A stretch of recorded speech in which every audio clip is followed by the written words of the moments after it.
32,000 প্রাথমিক শিক্ষকের চাকরি বাতিল মামলার দ্রুত শুনানির আর্জি হলো আদালতে। এই বিষয়ে বিস্তারিত আমরা জানব। একদিকে যেমন এসএসসির 26,000 চাকরি বাতিল মামলার যেটা নিয়ে চলছে, এবং সেটা নিয়ে একটা ভালো খবর রয়েছে, সেটা হচ্ছে আপাতত 31শে ডিসেম্বর পর্যন্ত তাদের চাকরি ঠিকঠাকই থাকছে। সেই বিষয়ে বিস্তারিত পরের ভিডিওতে আমরা আলোচনা করব। তবে সুপ্রিম কোর্টের নির্দেশে চাকরিহারা হয়েছেন প্রায় 26,000 জন। এবার প্রাথমিকেও 32,000 শিক্ষকের চাকরি বাতিল মামলার দ্রুত শুনানির আর্জি জানানো হলো কলকাতা হাইকোর্টে।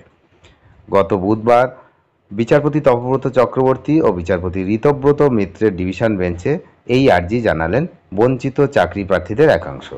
বৃহস্পতিবার অর্থাৎ আজ সব পক্ষকে নিয়ে ডিভিশন বেঞ্চে দ্রুত শুনানির আবেদন করার কথা মামলাকারীদের। এই প্রসঙ্গে বলে রাখি, 32,000 চাকরি বাতিল করেছিলেন কিন্তু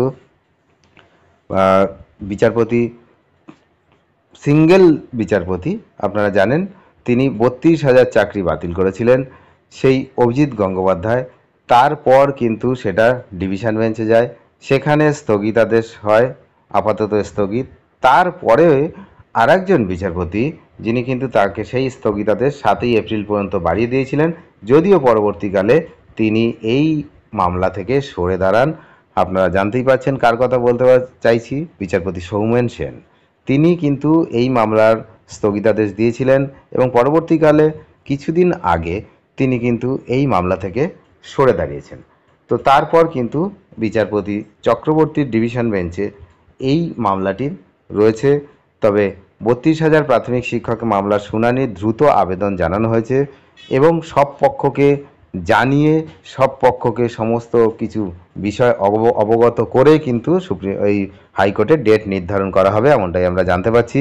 সেদিকে আমাদের নজর থাকছে। আপনারা নজর রাখুন যে 32,000 শিক্ষকের, প্রাইমারি শিক্ষকের ভবিষ্যৎ কী, সেদিকে আমরা যেমন তাকিয়ে রয়েছি, গোটা রাজ্য তাকিয়ে রয়েছে।